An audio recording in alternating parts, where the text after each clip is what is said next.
Good morning student, BSc third year. कल हमने बात की थी, किसकी बात की थी?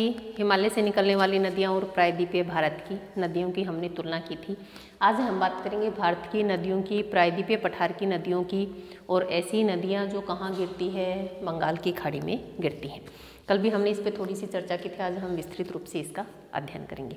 देखिए, प्रायद्वीपीय अपवाह तंत्र की अगर हम बात करें कि प्रायद्वीपीय पठार का एक प्राचीन भूभाग है, स्थिर भूखंड माना जाता है।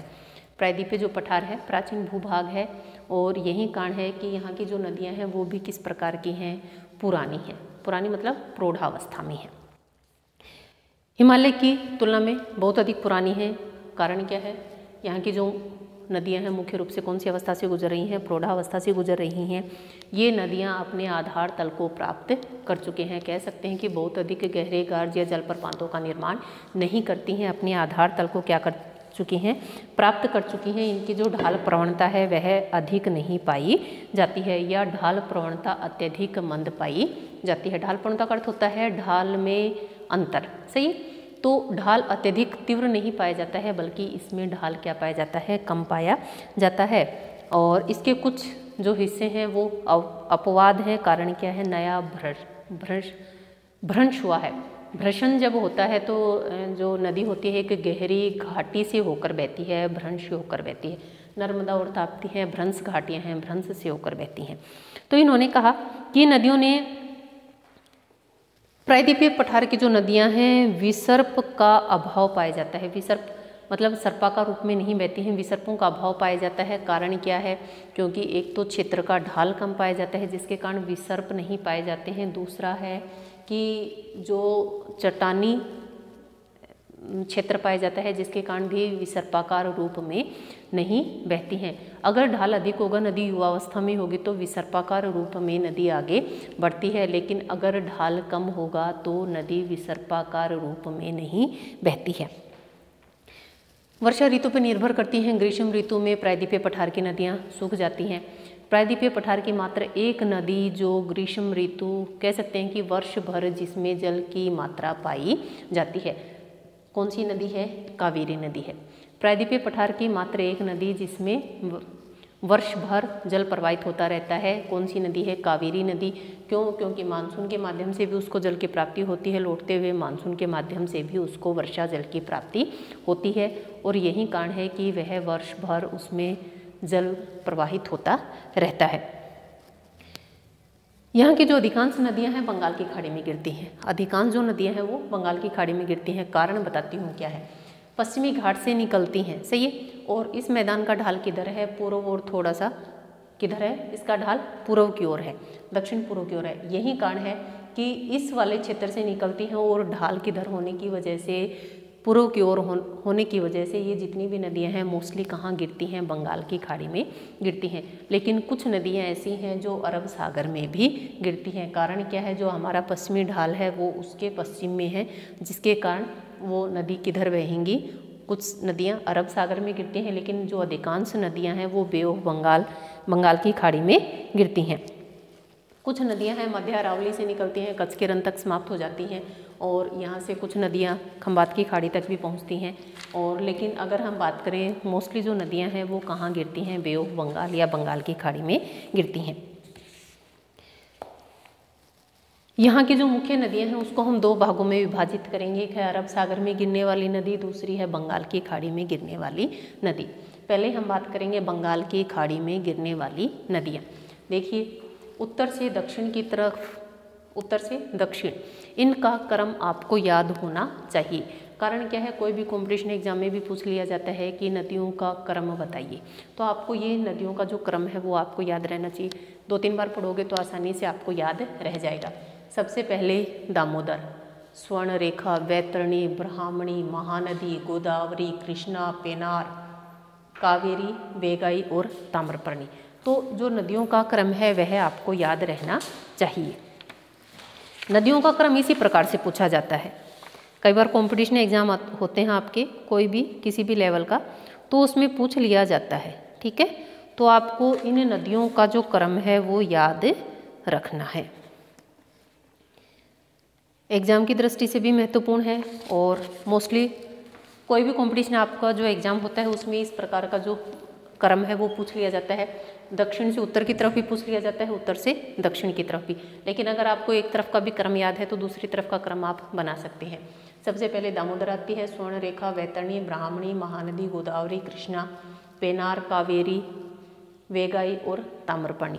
रटना कुछ नहीं है, एक टेबल बना रखी है, कौन सी नदी कितनी लंबी है, कहाँ से निकलती है, कहाँ गिरती है, कौन से डेल्टा का निर्माण करती है और उसकी मुख्य सहायक नदियाँ कौन कौन सी पाई जाती हैं। इतनी सी ही बात है। एटलस लेना, उसकी हेल्प से आप इसको पढ़ना, आपको सारी चीज़ें अच्छे से याद रह जाएंगी। अब देखिए, हमने इस क्षेत्र की जो मोस्टली नदियां हैं वो पश्चिमी घाट से निकलती हैं, ठीक है। ये जो छोटी नदियां हैं, यहाँ मैंने सिर्फ मुख्य नदियों की बात की है, अन्य सहायक नदियां हैं उनको नहीं बनाया है, क्योंकि बहुत सारी सहायक नदी होती हैं, सबको बनाना संभव भी नहीं हो पाता है। लेकिन जब आप इस टॉपिक को पढ़ें, या तो इस अकॉर्डिंग मैप बनाना, दूसरा या अपनी एटलस साथ में लेना, उसके बाद इसको साथ साथ पढ़ते जाना। हम बात करते हैं दामोदर नदी की, हमने बात की थी, गंगा नदी तंत्र में बात की थी। हुगली की सहायक नदी है, हुगली नदी में आके मिलती है, छोटा नागपुर के पठार से निकलती है। देखिए, फर्स्ट में हमने जब फिजिकल वो पढ़ा था तो आपको पता होना चाहिए ये वाला भाग छोटा नागपुर का पठार है, ये पश्चिमी घाट है, ये पूर्वी घाट है, यहाँ कौन सी पहाड़ी पाई जाती है, इलायची पहाड़ी, नीलगिरी पहाड़ी। तो मोस्टली जो नदियाँ होती हैं वो इन पहाड़ियों से ही निकलती हैं। वर्षा ऋतु में निकलती हैं, अनेक छोटी छोटी धाराएँ मिलकर एक बड़ी नदी का रूप धारण कर लेती हैं। जो मुख्य धारा होती है उसको मुख्य नदी बोलते हैं, और जो छोटी धाराएं होती हैं उनको सहायक नदियां कहा जाता है। जो दामोदर नदी है छोटे नागपुर के पठार से निकलती है, छोटे नागपुर के पठार से निकलती है और आगे पूर्व की ओर बहते हुए कहाँ हुगली नदी में मिल जाती है, और हुगली नदी बंगाल की खाड़ी में गिर जाती है, ठीक है, दामोदर नदी। उसके बाद कौन सी नदी आती है, स्वर्णरेखा नदी।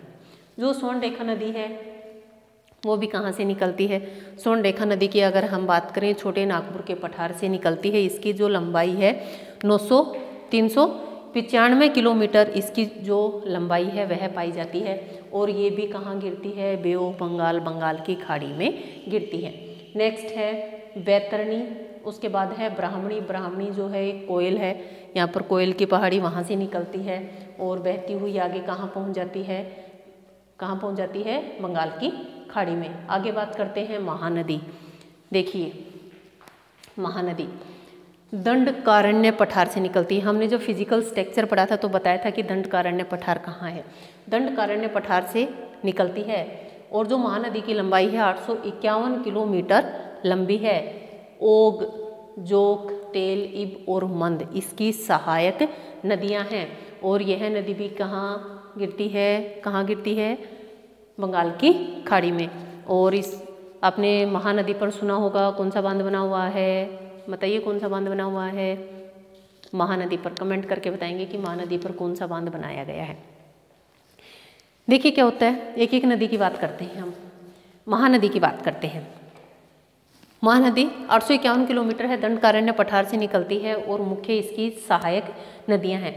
जब यह नदी निकलती है तो पूर्व तथा दक्षिण पूर्व की ओर बहती है, और बहने के बाद कटक के सहारे डेल्टा का निर्माण करती है। डेल्टा होता है अपने साथ भारी मात्रा में अवसाद लेके आती हैं, लेकिन जब नदी का वेग कम हो जाता है, ढाल कम हो जाता है, तो क्षेत्र के समानांतर बहना प्रारंभ कर देती है, और उस मिट्टी को वहीं पर, अवसाद को वहीं पर क्या कर देती है, निक्षेपित कर देती है, और अनेक शाखाओं में आगे होकर बहना प्रारंभ कर देती है। इस प्रकार से जो प्रतिरूप बनता है वृक्षाकार, पंजाकार, वो क्या होता है, डेल्टा होता है। जो डेल्टा शब्द है उसका सर्वप्रथम प्रयोग हेरोडोटस ने किया था, नील नदी के लिए उसका शब्द का प्रयोग किया था। इस अकॉर्डिंग बनाते हैं डेल्टा। ये क्या है, डेल्टा।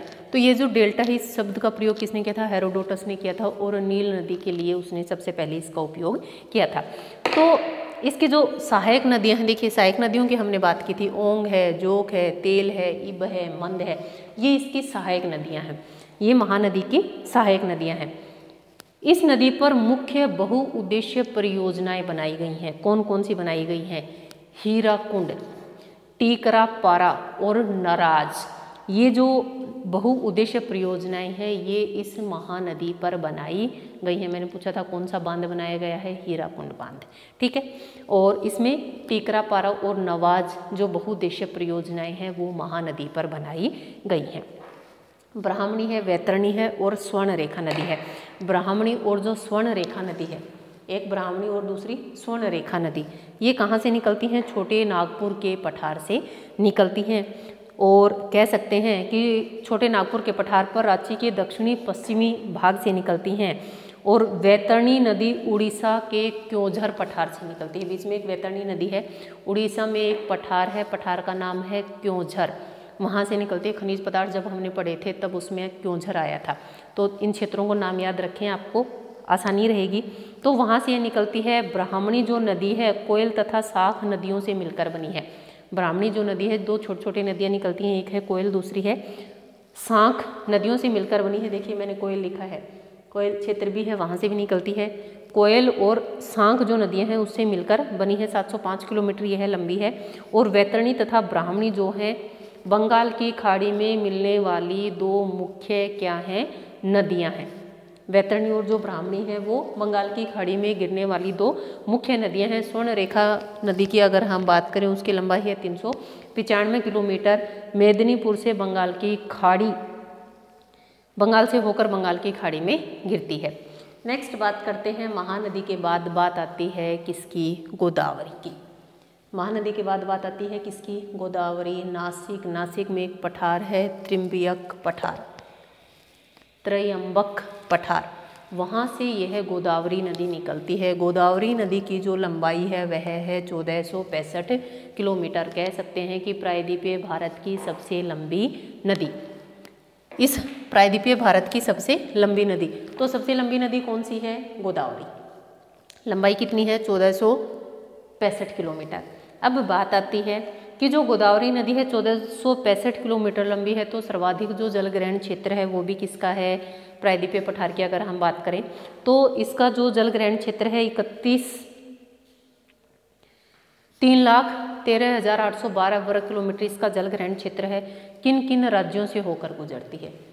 जो किन किन राज्यों से होकर गुजरती है? फर्स्ट तो महाराष्ट्र। नासिक कहाँ है? महाराष्ट्र में। महाराष्ट्र है, कर्नाटक है, आंध्र प्रदेश, और वर्तमान समय में इसमें तेलंगाना भी जुड़ गया। क्यों? क्योंकि आंध्र प्रदेश का दूसरा जो नया सहायक राज्य कौन सा है? तेलंगाना है। तो यह जो नदी है वह 4 राज्यों से होकर गुजरती है। महाराष्ट्र है, कर्नाटक है, आंध्र प्रदेश है और तेलंगाना है। अब इसकी सहायक नदियों की अगर हम बात करें, सहायक नदियों में मंजरा है, पेनगंगा है, वृद्धा है, वेनगंगा, इंद्रावती, साबरी, प्राणहिता, जितनी भी देवियां हैं वो सारी देवियां आ गई। वेनगंगा, पेनगंगा, इंद्रावती, साबरी, प्राणहिता, मंजरा, ये जितनी भी नदियां हैं वो क्या हैं? इसकी गोदावरी की सहायक नदियां हैं। दूध गंगा है गोदावरी की अगर हम बात करें तो दूध गंगा है, घाट प्रभा, माल प्रभा, ये क्या है? सारी गोदावरी की सहायक नदियां हैं। दूसरी बात करें, भीमा है, तुंगभद्रा और मूसी, वो इसकी सहायक नदी हैं। और ये कृष्णा की सहायक नदी हैं। लेकिन हमने बात करी गोदावरी की, उसमें मंजरा, पेनगंगा, वृद्धा, वेनगंगा, इंद्रावती, साबरी और प्राणहिता, ये किसकी सहायक हैं? गोदावरी की। और जो आगे हमने बात की थी, कौन सी नदियों की बात करी थी? दूध गंगा, पंचगंगा, वो किसकी सहायक नदी है? कृष्णा नदी की सहायक नदी है। तो ये किसकी सहायक नदियां हैं? गोदावरी की सहायक नदी है। गोदावरी की एक मुख्य सहायक नदी है, नदी का नाम क्या है? इसमें लिखा होगा, नहीं है इसमें। तो गोदावरी की सहायक नदी है, नासिक के त्रिम्बक पठार से निकलती है, 1465 किलोमीटर सर्वाधिक लंबाई में प्रवाहित होती है। और यह महाराष्ट्र, आंध्र प्रदेश और कुछ भाग मध्य प्रदेश का भी आता है। इसमें कुछ भाग मध्य प्रदेश का भी आता है। जो गोदावरी नदी बहती है, जो गोदावरी नदी बहती है महाराष्ट्र, आंध्र प्रदेश और मध्य प्रदेश में इसका भाग पड़ता है। आंध्र प्रदेश में तेलंगाना जो राज्य है, इसलिए यह जो नदी है वह 4 राज्यों से होकर बहती है। एक दक्षिण की, एक इसमें दक्षिण की तरफ से एक आने वाली मुख्य नदी है मंजीरा, जो हैदराबाद के समीप क्या होती है? इसमें आकर मिलती है। गोदावरी के निचले भाग में बाढ़ें आती हैं, गोदावरी के निचले भाग में बाढ़ें आ जाती हैं। और दूसरा कारण है कि अपने इसी भाग में यह नाव योग्य है, नाव चलाने योग्य है, इसी भाग में ऊपरी भाग में नाव चलाने योग्य नहीं है। और इस नदी पर भी अनेक जल विद्युत परियोजनाओं का निर्माण किया गया है। गोदावरी के बाद आती है बात कृष्णा नदी की। जो कृष्णा और गोदावरी दोनों नदियां हैं, इनके डेल्टा आपस में मिले हुए हैं। नदियों ने इतना अधिक काट छाट कर दिया कि यहाँ जो पूर्वी घाट है वो क्या हो गया, बिल्कुल समतल हो गया। तो नदियों के दोनों के डेल्टा आपस में मिल जाते हैं। अब जो कृष्णा नदी है वो भी कहाँ से निकलती है, महाबलेश्वर। जो कृष्णा नदी है वो भी कहाँ से निकलती है, महाबलेश्वर। गोदावरी के बाद सेकंड नंबर की जो नदी है जिसकी लंबाई कितनी है, 1401 किलोमीटर। जो गोदावरी की अगर हम बात करें, दूसरी सबसे बड़ी लंबी नदी है कृष्णा गोदावरी के बाद, जिसकी लंबाई कितनी है, 1401 किलोमीटर है, या हम कह सकते हैं कि 1400 किलोमीटर क्या पाई जाती है, इसकी लंबाई पाई जाती है। यह नदी महाराष्ट्र, कर्नाटक तथा आंध्र प्रदेश और तीसरा क्या है, तेलंगाना राज्य में पाई जाती है। 4 राज्यों में ही गोदावरी, 4 में ही क्या पाई जाती है, कृष्णा नदी प्रवाहित होती है। दूसरा, तुंगभद्रा की जो सहायक नदी है वो है हैग्री, और इसमें हैग्री को वेदावती के नाम से भी जाना जाता है। अन्य जो सहायक नदी हैं, कोयना है, घाट प्रभा, माल प्रभा, भीमा, तुंगभद्रा और मूसी। आपने हैदराबाद शहर का नाम सुना होगा, कौन सी नदी के किनारे स्थित है, मूसी नदी के किनारे। जो हैदराबाद है वह कौन सी नदी के किनारे स्थित है, मूसी नदी के किनारे। तो जो कृष्णा नदी है उसकी ये सहायक नदियां हैं, कोयना है, घाट प्रभा, माल प्रभा, भीमा, तुंगभद्रा और मूसी। देखिए याद करना इतना इजी नहीं है, लेकिन कई आप एटलस को देखेंगे, 1-2 बार पढ़ेंगे तो आपको आसानी से यह याद हो जाएगा। दूसरी उन्होंने कही, इस नदी पर भी जल विद्युत जो योजनाएं हैं उनके माध्यम से इस नदी का अपना महत्व है। कृष्णा नदी डेल्टा बनाती हुई बंगाल की खाड़ी में गिरती है, और गोदावरी इसका जो डेल्टा है वह गोदावरी नदी के डेल्टा से मिल जाता है। दोनों नदियों का जो डेल्टा है वह आपस में मिल जाता है। जो कृष्णा नदी है वह भी डेल्टा का निर्माण करती है और बंगाल की खाड़ी में गिर जाती है, लेकिन उसका जो डेल्टा है वह गोदावरी नदी के डेल्टा से मिल जाता है। यही कारण है कि इस वाले भाग में जो पूर्वी घाट है वह न के बराबर पाया जाता है। कृष्णा के बाद एक छोटी नदी पेनार है जो यहीं से निकलती है और कहाँ गिर जाती है, बंगाल की खाड़ी में। उसके बाद बात करेंगे हम कौन सी नदी की, कावेरी की। कावेरी नदी की बात करते हैं। कावेरी नदी ताल कावेरी बोल सकते हैं इसको कि वहाँ से निकलती है, या दूसरा हम कह सकते हैं कि ब्रह्मागिरी है, ब्रह्मगिरी है। ब्रह्मगिरी की पहाड़ियों से क्या है, कावेरी नदी का उद्गम होता है और यह भी डेल्टा का निर्माण करती है। कितने किलोमीटर, 800 किलोमीटर बहती है। जो कावेरी नदी है वह 800 किलोमीटर लंबी है, और कह सकते हैं कि 87,900 वर्ग किलोमीटर क्षेत्र पर प्रवाहित होती है। इसके अपवाह क्षेत्र की बात करें, केरल, कर्नाटक तथा तमिलनाडु में पड़ता है। इधर केरल, कर्नाटक और नीचे तमिलनाडु, इन क्षेत्रों में क्या है, इसका अपवाह क्षेत्र आता है। इसकी भी सहायक नदियां हैं, कावेरी हैं। कावेरी देखिए देवियों के नाम पर हैं, भवानी, सिमसा, लाखपावनी, अमरावती, हेमवती। तो जितनी भी देवियां हैं उन देवियों के नाम पर इसकी सहायक नदियों के नाम रखे गए हैं। तो जो कावेरी है उसकी जो सहायक नदियां हैं, हेमावती, लोकापावनी, सिमसा, अमरावती, दक्षिण में लक्ष्मण तीर्थ है, और सुवर्ण, भवानी, अमरावती इसकी सहायक नदियां हैं। आपने एक नाम सुना होगा, शिवा समुद्रम नामक प्रसिद्ध जलप्रपात कौन सी नदी पर बनता है, इसी कावेरी नदी पर बनता है। शिवा समुद्रम जलप्रपात इसी कावेरी नदी पर बनता है। प्रायद्वीपीय पठार की एकमात्र ऐसी नदी जिसमें वर्ष भर जल प्रवाहित रहता है। मानसून से लौटते हुए मानसून से दोनों ही समय यहाँ जल की प्राप्ति होती है। यही कारण है कि इस प्रायद्वीपीय पठार की इस नदी में वर्ष भर जल प्रवाहित होता रहता है। तिरुचिरापल्ली है उससे 16 किलोमीटर पूर्व में कृष्णा नदी का जो डेल्टा है वह प्रारंभ होता है, और यह यहाँ 2 शाखाओं में विभाजित हो जाता है। डेल्टा आरंभ होता है 2 धाराओं में, एक है कोलुरून और दूसरी दक्षिण में कावेरी में यह बट जाती है। कावेरी नदी को दक्षिण की गंगा के नाम से भी जाना जाता है। कावेरी नदी को दक्षिण की गंगा की उपमा इसको दी जाती है। इसका अपवाह क्षेत्र इतना अधिक विस्तृत पाया जाता है या वर्ष भर यहाँ पर जल उपलब्ध होने के कारण इसको धान का कटोरा, दक्षिणी प्रायद्वीप का धान का कटोरा भी इसे कहा जाता है। इसका जो क्षेत्र उसमें भारी मात्रा में धान चावल का उत्पादन किया जाता है, जिस कारण इसे rice bowl of South India कहा जाता है। एकमात्र ऐसी नदी है प्रायद्वीपीय पठार की जिसमें वर्ष भर जल प्रवाहित होता रहता है और विभिन्न प्रकार की फसलों के लिए यहाँ पर जल उपलब्ध भी रहता है। यही कारण है कि मानसून, दक्षिण पश्चिमी मानसून से और लौटते हुए मानसून से, आप सभी जानते हैं शीतकाल में तमिलनाडु राज्य में कोरोमंडल तट पर वर्षा होती है। यही कारण है कि कावेरी नदी को वर्ष भर जल उपलब्ध होता रहता है और कावेरी नदी इस दृष्टि से भी महत्वपूर्ण मानी जाती है। नेक्स्ट है वेगाई। वसुधनाद जो पहाड़ी है वहाँ से यह नदी निकलती है, बंगाल की खाड़ी में गिरती है। नेक्स्ट इलायची की पहाड़ियाँ भी बोलते हैं इसको, इलायची की पहाड़ियों में वसुधनाद पहाड़ी है।